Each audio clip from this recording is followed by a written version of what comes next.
فأنا ناصح لإخواني بالصدع بالحق تبيض وجوههم. السكوت في مسألة الحزبية يضرها، فاصدع بما تؤمر وأعرض عن المشركين. سلامي على دماج ورجالها والشيخ يحيى ودار العلم يا سعد بانيها. بسم الله الرحمن الرحيم. الحمد لله حمدا كثيرا طيبا مباركا فيه كما يحب ربنا ويرضى. وأشهد أن لا إله إلا الله وحده لا شريك له وأشهد أن محمدا عبده ورسوله نبي الله وخليله صلى الله عليه وعلى آله وسلم تسليما مزيدا. أما بعد. Ikhwani fillah, hafizakumullah jami'an.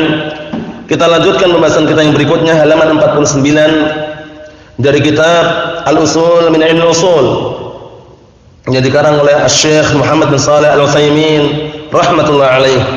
Sekarang kita akan masuk pembahasan yang baru, al-zahir wal muawwal, yaitu membahas masalah lafaz yang zahir dan lafaz yang diubah atau dipalingkan dari zahirnya. Nah, barakallahu fikum, karena pada asalnya, hukum asalnya kita wajib beramal dengan apa? Zahir lafaz tersebut. Sampai apa? Sampai datang lafaz yang memalingkan dari zahirnya. Apa maksudnya ya? Nah, barakallahu fikum. Dan itu nanti pemalingan itu ada dua jenis. Pemalingan yang dengan dalil dan pemalingan yang tanpa dalil. Dalam artian kalau kita memalingkan makna dari zahir lafaznya tanpa dalil namanya tahrif. Namanya apa? Tahrif, itu yang hukumnya adalah haram. Namun kalau seandainya kita memalingkan makna dari zahirnya dengan dalil, itu namanya apa? Tafsir. Itu yang diperbolehkan. Itu yang diperbolehkan. Karena tahrif adalah haram. Misalkan memalingkan makna di zahir lafaznya. Zahir lafaznya apa? Ar-Rahmanu 'alal 'arsy istawa. Allah Ta'ala itu beristiwa di atas apa? Arsy-Nya. Ar-Rahman beristiwa di atas arsy-Nya. Zahirnya arsy, ya arsy. Paham ya? Nah, barakallahu fikum. Atau istawa. Zahirnya istawa, ya istawa. Istawa itu al-'ulu wal istiqrar, meninggi dan menetap. Nah, kata mereka tidak. Itu istawa itu maknanya adalah istaula, menguasai. Nah, itu nanti masuk dalam maksud apa? Maksudnya? Maksudnya dalam masalah apa? Tahrif. Paham ya? Memalingkan makna asal kepada makna yang lain tapi tanpa dalil. Kalau dengan dalil namanya tafsir. Namanya apa? Tafsir. Nah, barakallahu fikum. Yang sering dikenal dengan tafsir. Kita lihat di sini, ta'rifuz dzahir, pengertian dzahir. Az-dzahiru lughatan, dzahir secara bahasa itu adalah al-wadih wal bayyin. Nah, al-wadih itu jelas, wal bayyin itu gamblang, nampak. Ya, artinya sama-sama ya, jelas gamblang. Wastilah secara istilah, madalla bi nafsihi ala ma'nan rajih ma'ihtimali ghairihi, yaitu sebuah lafaz yang dengan sendirinya menunjukkan atas makna yang kuat, yang rajih itu yang kuat atau yang benar. Paham maksudnya ya? Nah, barakallahu fikum, yaitu sebuah lafaz yang dengan sendirinya menunjukkan apa?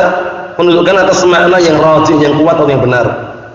Ma'ihtimali ghairihi, bersamaan masih memungkinkan apa makna yang lain itu ada itu. Paham ya? Bersamaan masih membawa makna yang lain gitu loh. Cuman apa? Cuman dia sendiri itu menunjukkan makna yang rajih. Paham belum maksudnya? Nanti dengan contoh akan lebih jelas nanti. Misal qaulu sallallahu alaihi wasallam tawaddau min luhumil ibil. Nah, berwudulah kalian disebabkan karena daging onta. Maksudnya yang makan daging onta itu kan maksudnya.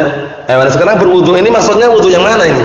Wudu seperti kita wudu mau salat itu, atau wudu yang mananya adalah an-nadhafah, itu bersuci, membersihkan mulut kita tok gitu misalkan, atau tangan kalau dicuci tangannya misalkan, atau yang mana yang dimaksud.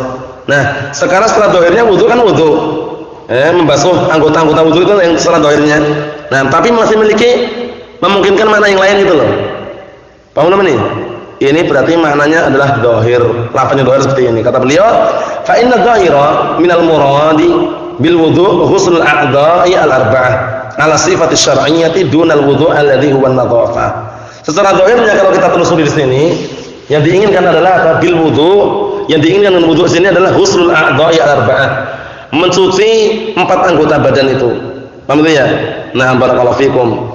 Berdasarkan sifat yang disyariatkan, bukan wudu yang maknanya adalah an-nadhafah, mensucikan.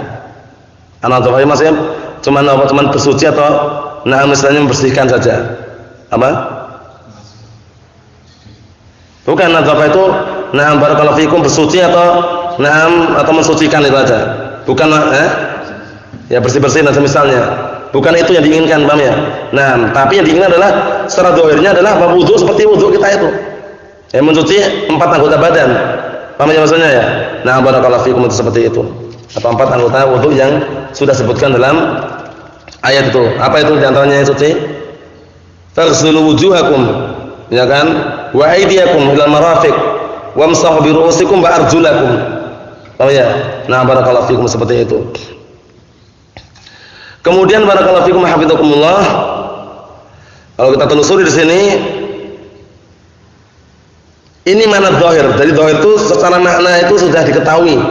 Jadi lafaz tersebut sudah menunjukkan dengan sendirinya makna yang kuat, tapi makna tersebut masih apa?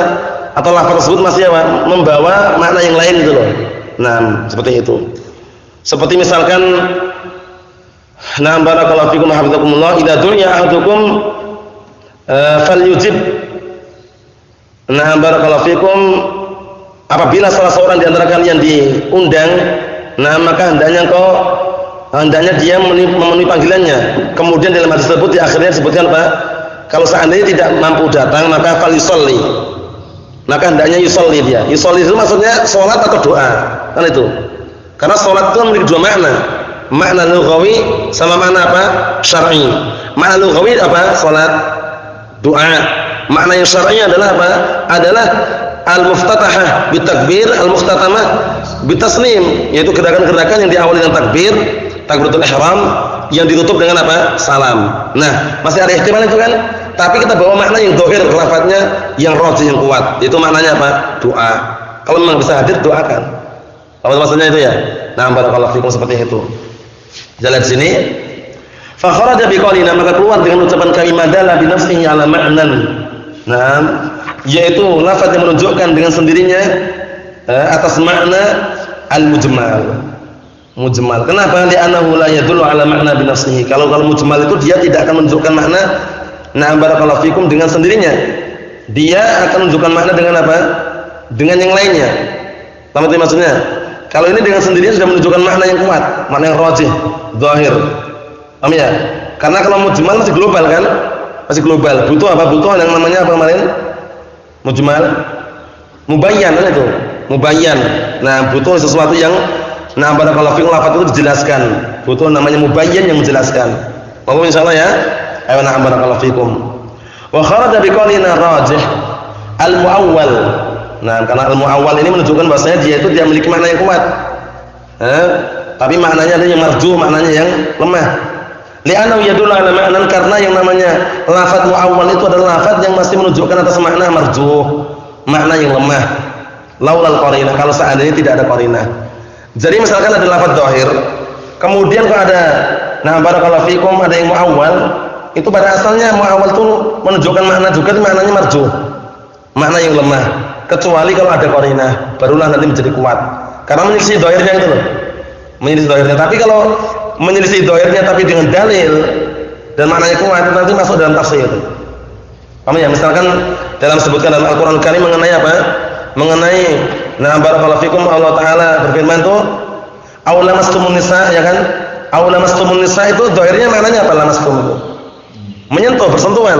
Padahal kalau kita bawa makna zahir di situ, paham ya? Itu kan ada asalnya makna zahir yang kuat itu. Cuman kita bawa makna yang lain. Kita takwil pada makna yang lain. Paham ya? Yang maknanya itu dengan dalil.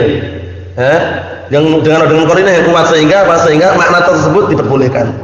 Nah, maknanya adalah au jama'tum. Paham ya? Nah, berdasarkan yang disebutkan oleh para mufassirin, barakallahu fikum. Nah, ahli tafsir menyatakan bahwasanya au lamastum maksudnya adalah apa? Au jama'tum. Itu yang batalkan wudu, ataupun bersentuhan tidak batalkan wudu. Nah, kita lihat di sini, wa kharaja biqaulina ma'ihtimani ghairihi. Nah, keluar dengan ucapan kami ma'ihtimani ghairihi, bersamaan memungkinkan makna yang lainnya, an-nasu as-sharih. Nas yang sharih, yang terang-terangan, dalil yang terang-terangan, ini tidak akan membawa makna yang lainnya. Maknanya cuma itu tok. Paham ya? Itu bedakan. Kalau nas as-sharih, misalkan ad-du'a huwa ibadah. Doa itu adalah ibadah. Nas sharih enggak nih? Nas yang terang-terangan menunjukkan doa itu ibadah. Apa dibawa ke mana yang lain? Tidak. Itu namanya nas as-sharih. Cuman kalau lafaz zahir, itu lafaz yang menunjukkan makna seradatnya, tapi apa? Makna yang rajih, tapi masih ada memungkinkan makna yang lain itu loh. Tapi kalau nas dalil yang terang-terang atau dalil yang nas seperti ini, nas yang sharih, paham ya? atau dalil yang terang-terangan seperti ini, li'annahu la yuhtamal illa ma'nan wahidan. Nah, dikarenakan apa? Nas yang sahih tersebut tidak bisa dikemungkinkan kecuali makna yang satu. Paham ya? Nah, la yuhtamal illa ma'nan wahidan, tidak dikemungkinkan yang lain kecuali makna satu. Paham itu ya? Makna yang satu. Itu nas as-sahih. Nah, contoh lain adalah apa? Contoh lain barakallahu fikum hafizakumullah mengenai nas sahih ini. Naam. Wa'budullaha wa la tusyriku bihi syai'a. Beribadahlah kalian kepada Allah Subhanahu wa taala dan jangan kalian sekutukan Allah Subhanahu wa taala. Nah, ini nas sharih terang-terangan perintah untuk ibadah. Paham ya? Enggak ada mana yang lain, itu bukan ibadah yang diinginkan. Paham ya? Karena apa? Kita enggak bisa membawa ke mana yang lainnya. Karena itu nas yang sharih, nas yang terang-terangan perintah untuk ibadah. Wa'budullaha. Paham maksudnya ya? Seperti itu. Jadi tidak ada ihtimal dibawa ke mana yang lainnya. Maknanya satu tok. Mohon insyaallah. Berikutnya, al-amalu bidh-dhahir, sekarang beramal dengan apa lafaz yang dhahir. Al-amalu bidh-dhahir wajibun illa bidalilin yasrifuhu an dhahirih. Beramal dengan lafaz yang dhahir itu adalah wajib kecuali datang dalil yang memalingkan dari dhahirnya. Paham ini? Kecuali datang dalil yang memalingkan dari dhahirnya, barulah kita bawa kepada apa? Pada yang memalingkan tadi itu. Tapi dengan cara apa? Dengan catatan yang memalingkan tersebut dengan dalil ataukah tidak itu loh. Ya mana? Li'anna hadhihi tariqatus salaf, karena hal ini adalah jalannya atau prinsipnya atau metodenya para salaf, yaitu beramal dengan dhahir dalil. Paham ya? Beramal dengan dhahir dalilnya, beramal dengan dhahir apa? Al-Qur'an dan As-Sunnah, itu hukum asalnya. Paham ya? Naam.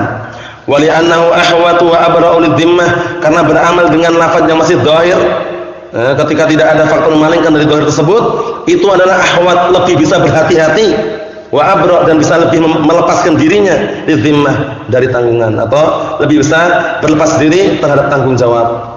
Apa maksudnya ya? Zimmah itu tanggungan atau tanggung jawab. Jadi kalau orang itu beramal dengan lafaz yang dhahir, ketika tidak ada lafaz yang memalingkan dari dhahir tersebut, atau tidak ada makna yang memalingkan dari dhahir tersebut, maka itu lebih ahwat, lebih bisa berhati-hati, wa abra, dan lebih bisa barakallahu fikum mensucikan diri atau berlepas diri zimmah terhadap tanggungannya. Paham maksudnya ya? Barakallahu fikum. Wa akfa fi ta'abbud, dan juga lebih kuat untuk dalam masalah ibadah, wal inqiyad, dan juga tunduk atau patuh pada Allah Subhanahu wa taala atau terhadap syariat ini. Paham maksudnya ya? Itu makna dhahir. Sekarang sebaliknya, ta'riful muawwal, pengertian daripada lafaz muawwal. Al-mu'awwal lughatan min al-awwal wa huwa ar-ruju'. Mu'awwal secara bahasa dari kata al-awwal yang maknanya rujuk kembali. Namun yang diinginkan bukan lughatan itu, tapi yang diinginkan adalah istilahan. Wa istilahan ma humila lafdhuhu 'ala al-ma'na al-marjuh.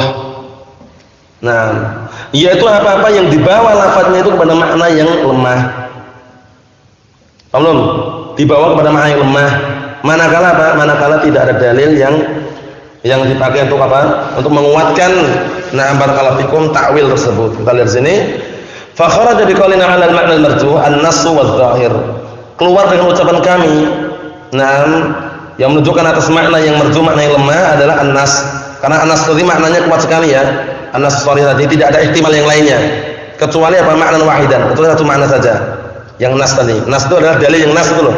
Dalil yang memang ditetapkan untuk satu permasalahan itu loh. Enggak bisa dibawa kemana-mana. Itu main nas sharih. Wadh-dhahir, kalau dhahir tadi menunjukkan apa? Makna yang rajih. Makna yang kuat. Amma nasu fali'annahu la yuhtamal illa ma'nan wahidan. Adapun nas dikarenakan dia tidak barakallahu fikum tidak memiliki, atau dalam artian tidak dikemungkinkan kecuali membawa satu makna saja. Apa itu ya? Tidak kemungkinkan kecuali menunjukkan apa? Maknan wahid, dan satu makna saja. Paham maksudnya? Barakallahu fikum. La yuhtamal illa ma'nan wahidan. Tidak dikemungkinkan kecuali satu makna saja. Tidak ada kemungkinan yang lain itu loh. Wa amma dhahir, adapun dhahir, lafaz yang dhahir, fali'annahu mahmulun 'ala al-ma'na ar-rajih, karena dia bisa dikemungkinkan apa? Dibawa kepada makna yang kuat. Paham belum? Dhahirnya seperti ini lafaznya. Dhahirnya seperti ini ya, kita beramal dengan dhahirnya, kecuali apa? Kecuali ada dalil yang mengalihkan dari dhahir tersebut. Paham maksudnya ya? Barakallahu fikum. Kita lihat sini. Wa ta'wilu qisman. Ta'wil itu ada dua jenis. Sahihun maqbul. Barakallahu fikum, sahihun maqbul. takwil yang dianggap benar dan diterima, wa fasidun mardud, dan takwil yang rusak dan ditolak. Takwil yang sahih ini yang sering dikenal dengan tafsir. Tahu ya? Kemudian takwil yang fasid itu sering dikenal dengan apa? Tahrif. Tahu ya? Mafhum soalnya ya? Ayo na'am barakallahu fikum. Fasahihu, maka takwil yang sahih yang benar adalah madalla alaihi dalil sahih, yaitu takwil yang menunjukkan atasnya dalil yang benar. Jadi ketika dia mengubah makna dari zahir lafadznya itu dengan dalil yang benar itu loh. Paham belum maksudnya? Paham belum maksudnya? Jadi takwil yang benar itu adalah takwil yang madalla alaihi dalil sahih, yaitu takwil yang menunjukkan atasnya apa? Dalil yang sahih. Maksudnya dalil sahih itu menunjukkan atas takwil tersebut. Sehingga dinamakan dengan apa? Tafsir. Katakwili qauli ta'ala seperti tafsir firman Allah Subhanahu wa taala was'alil qaryata. Ini kalau kita paham secara zahirnya barakallahu fikum, maknanya bagaimana was'alil qaryata? Dan bertanyalah kepada kampung tersebut. Secara zahirnya kan kampung yang diminta untuk bertanya, yang ditanyain. Namun kita bawa kepada apa? Kita bawa kepada na'am barakallahu fikum, makna bukan kampungnya yang ditanyai tapi penduduk kampung. Paham ya? Kita lihat sini ila ma'nan was'al ahlal qaryah. Dan bertanyalah kepada penduduk kampung tersebut. Li'anal qaryata nafsaha, dikarenakan kampung itu sendiri la yumkin tawjihu as-su'al ilaiha, tidak memungkinkan diberikan atau diajukan pertanyaan kepadanya. Paham ya? Paham belum ini? Sehingga kalau kita bawa ke mana yang zahir was'al qaryah, zahirnya apa? Ya kampung, itu makna yang awal yang kuat. Nah, makna yang kuat itu mahtimali ghairih, bersamaan memiliki apa? Makna yang lainnya. Oh, yang diinginkan bukan kampungnya, karena secara zahirnya yang nampaknya walaupun itu kampung, tapi yang diinginkan yang ditanyain bukan kampungnya, penduduk kampungnya. Paham maksudnya ya? Nah, seperti ini bukan tahrif. Namanya tafsir, ditafsirkan. Paham ya? Karena tidak mungkin ya, tidak memungkinkan barakallahu fikum. Karena nanti hakikat sebuah ucapan kemarin sudah kita sebutkan, ada hakikat apa? Urfiyah, lughawiyah, sama apa? Syar'iyyah. Nah, ini hakikat apa ini? Bisa jadi dikatakan hakikat apa? Urfiyah. Adatnya, kebiasaan yang namanya ditanya itu apa? Yang ditanyain kampungnya atau penduduknya? Penduduknya. Nah, barakallahu fikum seperti itu. Na'am. Atau bisa masuk dalam lughawiyah juga bisa. Yang jelas sama yang jelas, na'am itu ketika dipalingkan dari mana zahirnya itu dengan dalil. Mafhum salah ya? Nah, yang berikutnya, wal fasid, sekarang takwil yang fasid yang rusak.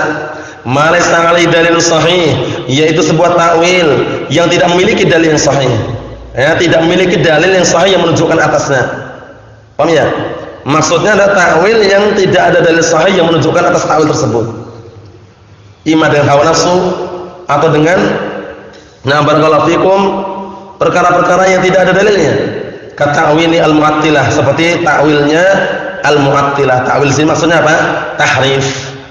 Al-mu'attilah itu siapa ya? Al-mu'attilah itu adalah orang-orang yang menolak sifat atau menolak nama. Paham ya? Seperti Jahmiyah menolak nama dan sifat. Seperti Mu'tazilah menolak apa? Naam, sifat duna asma. Paham ya? Seperti itu. Kalau Jahmiyah, paham ya, menolak nama dan sifat. Allah Ta'ala tidak punya nama, tidak punya sifat. Kalau Mu'tazilah apa? Yang ditolak apanya? Sifatnya. Allah Ta'ala punya nama tapi tidak punya sifat. Itu namanya Mu'attilah. Nah, katawilil Mu'attilah qaulu ta'ala ar-Rahmanu 'alal 'arsy istawa. Perhatian ini, ar-Rahmanu 'alal 'arsy istawa. Lafaz istawa ini. Ar-Rahman, dan yang Maha Pengasih itu berada di atas arsy-Nya, beristiwa. Istiwa di sini makna secara bahasa, namanya al-'ulu wal istiqrar, meninggi di atas dan menetap. Itu makna yang sahih. Tapi kata mereka ila makna istaula, mereka ta'wil, mereka ubah menjadi makna istaula tanpa dalil. Tanpa apa? Dalil. Tidak dalil secara bahasa, tidak pula secara syariat, tidak pula secara lughawiyah. Paham ya? Nah, bahkan mereka beristidlal dengan apa? Beristidlal dengan ucapan al-Akhtal an-Nasrani. Paham ya? Ucapan Akhtal an-Nasrani, barakallahu fikum, yang mereka andalkan sebagai apa? Sebagai patokan sandaran mereka itu. Nah, kata mereka qad istawa bishr ila Iraqin min ghairi sayfin wala damin muhraqi. Nah, sungguh al-bishr itu istawa, maksudnya istaula. Bishr itu menguasai Irak tanpa adanya pedang dan darah yang ditumpahkan. Maksudnya menguasai. Istawa itu maknanya istaula. Tapi kan kalau kita lihat Secara istidlal itu istilah yang batil. Karena dia mengambil istidlal kepada siapa? Orang Nasrani. Dan itu secara bahasa makna istawa itu enggak ada makna istaula, enggak ada. Karena istaula itu nanti mengandung unsur apa makna yang batil, itu apa? Berarti dia memahami bahwasanya sebelum Allah Taala menguasai itu perang dulu, baru menang menguasai. Apa itu maksudnya ya? Ya itu kalau dimaknakan istaula berarti Allah Taala menguasai. Allah Taala berada di atas arsy-Nya, berkuasa, dalam artian menguasai. Paham ya? Nah, menguasai otomatis kan sebelumnya ada peperangan kemudian menang dan Allah Taala yang menguasai. Paham maksudnya ini ya? Ini keliru besar. Was-shawabu yang benar anna ma'nahu al-'ulu wal istiqrar. Yang benar maknanya al-'ulu wal istiqrar, meninggi dan menetap di atas. Min ghairi takyifin wa tamtsil. Tanpa kita harus menggambarkan, mengkaifiyahkan, tanpa pula menyerupakan. Terus bagaimana? Wallahu a'lam. Kaifiyahnya wallahu a'lam. Maknanya apa maknanya? Maknanya adalah menetap dan juga meninggi di atas arsy sesuai dengan keagungan Allah Subhanahu wa taala yang layak bagi Allah Subhanahu wa taala. Tidak serupa dengan makhluknya. Laisa kamitslihi syai'un wa huwas samiul basir. Laisa kamitslihi syai'un wa huwas samiul basir. Tidak ada satupun yang serupa dengan Allah Subhanahu wa taala. Naam barakallahu fikum, dan dia adalah zat yang Maha mendengar dan Maha melihat. Itulah makna daripada dzahir wal muawwal. Nah, barakallahu fikum hafizakumullah. Semoga bisa dipahami dan juga bisa dimengerti insyaallah berikutnya mana an-nasikh wal mansukh. Kita lanjutkan pada pertemuan yang selanjutnya. Subhanakallahumma wa bihamdik asyhadu an la ilaha illa anta astaghfiruka wa atubu ilaik. Walhamdulillahirabbil alamin.